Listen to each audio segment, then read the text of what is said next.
The thing that makes unique Somali tea is the spices. Sandal owns a coffee shop in the Somali-centric mall, Carmel Square. He immigrated to the United States 13 years ago, and today he says he's living the American dream. And we came to Minnesota just as a community to be American.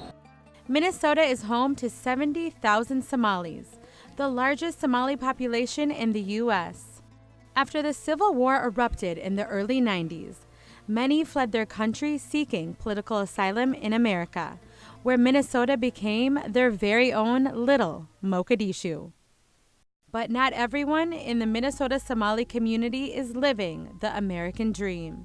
We're immigrants that are migrating through literally the world. And finally, this was our resting place. The only place we entered illegally on the planet. For more than 10 years, Muna has been living illegally in America. For the first time, she's sharing her story. Do you worry by coming out and sharing your story? Do you worry that you'll be deported? Not so much. I feel I don't have the protection that people believe I may need to not be deported. However, I am here. I have a legal status. So even though I am an illegal immigrant, my status here is legal. Muna's status is called withholding of removal, which usually involves people who've committed crimes in the U.S. but can't be deported because their country of origin is too dangerous to return to.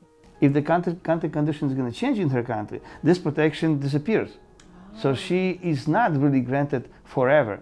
And now, with the uncertainty looming over many illegal immigrants across America, a surge of refugees denied asylum in the United States are illegally crossing into Canada. We've got a huge number of young men, women, parents, elders that came here through the Mexican border seeking asylum. And as you know, as the crisis in Somalia gets worse, like the famine, like the instability, more people are fleeing.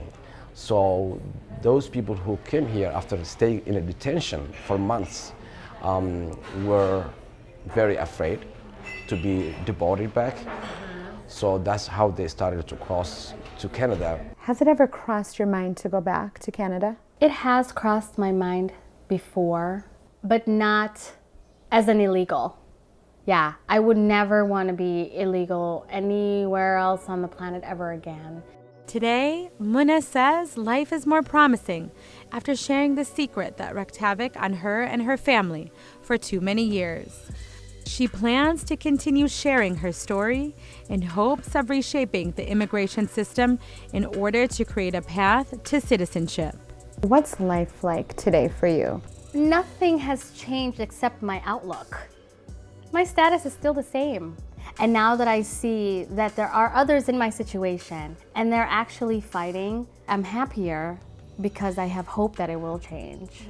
So yeah, I see a very bright future. Yeah.